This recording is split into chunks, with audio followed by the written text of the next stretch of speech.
Ang nagbababa sa iyo ay nakababa sa iyo. Ang naninira sa iyo ay sira. Ang nagsasalita ng pangit tungkol sa iyo, pangit. Pangit ang ugali. Di ba merong kasabihan, alam mo na nasira ulo niyan. Pag tinatulan mo, ano ka? Hindi, sira din ang ulo mo.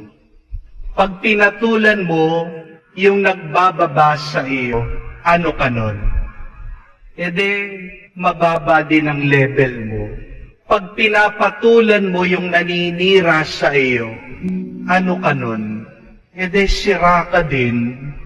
Pag inaway mo yung nagsasalita ng pangit sa iyo, ano ka? Hindi, pangit din ang ugali mo. Pangit ka din.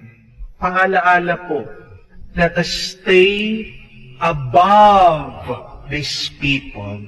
Let us stay positive and good. Stay beautiful inside and out. Bakit kailangan nating higitan itong mga taong ito? Why do we need to be above them? Because we are followers of Jesus Christ. Sinasabi ni Jesus sa ating ebanghelyo, the one who comes from above is above all things. Ang sinusundan natin galing sa langit. Hindi siya galing dito sa mundo. Hindi siya galing dito sa baba. Nanggaling siya sa langit at siya'y higit sa lahat.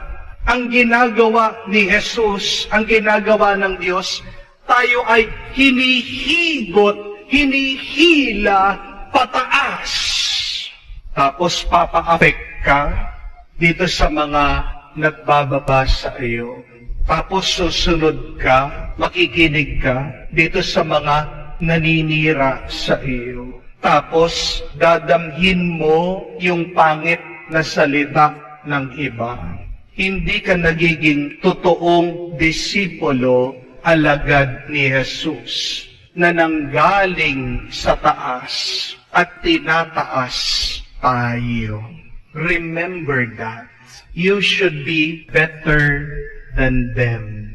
You should be above them. You should stay positive, beautiful, inside and out. Kung paano po narinig din natin sa ating pagbasa, itong si San Pedro, pinagbawalan siya ng mga Hudyo, pinigilan siya sa pangangaral tungkol kay Jesus.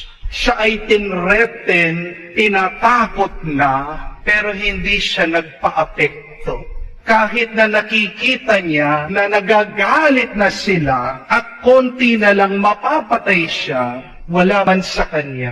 Pinagpatuloy pa rin niya ang kanyang misyon. At ganyan din po ang paanyaya sa atin. Ganyan din po ang hamon sa atin. Continue the good that you are doing. Draw strength and inspiration from that. Huwag kang maghahanap ng lakas sa salita ng ibang tao. Dahil madalas, ang ibang tao, imbis na iaangat ka ng mga yan, ibababa ka nila. At ang nakakalungkot na realidad, hindi po ba? Kung sino pa yung mga malapit sa atin, kung sino pa yung ini-expect mo na pagmumulan mo ng suporta, pagmamahal, malasakit, bakit sila pa yung unang nagbababa sa iyo? Bakit sila pa yung nakakasakit sa iyo? Bakit sila pa yung naninira sa iyo? Where should we find the inspiration to rise above our life here on earth? To rise above our problems and challenges. Find strength and inspiration on the good that you are doing. Tandaan niyo po yun. Pag meron kang mabuting ginagawa, focus on that, remain in that, you will feel good. Merong balik yung mabuting ginagawa mo. And find inspiration in your faith in Jesus.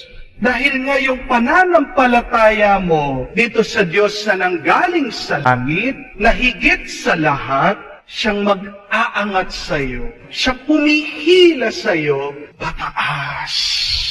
Sabi ng ating Panginoon, kung magfo-focus ka dito sa mundo, mananatili ka lang dito sa mundo.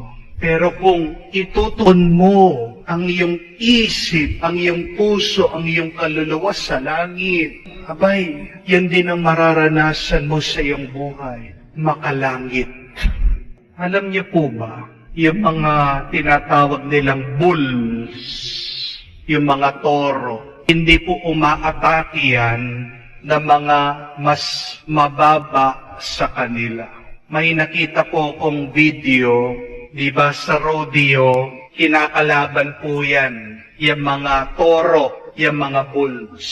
Umaatake lang, sumusugod yung mga bulls, yung mga toro, pag nakikita nila, ka-level nila.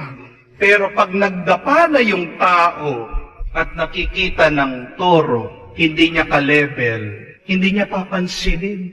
Napakaganda pong ugali, no? Hindi mo kailangan awayin yung nasa baba mo. Magandang paalala po yun. Hindi mo kailangan atakihin yung nasa ibaba mo. Kasi hindi mo ka-level. Puntahan mo, kausapin mo, yung mga ka-level mo lang. Bigyan mo ng pansin kung paano mo iangat ang iyong buhay at iangat ang buhay ng iba. Pero pansinin mo, pag sa mga tao na nakakaharap, pag pinababa ka nila, pag sa pakikitungo mo sa kanila, lalo ka nasisira. Maganda na lumayo-layo ka. Iwan mo yung mga yun. Let us spend our life trying to rise above, to be better, to follow Jesus, to be above all things.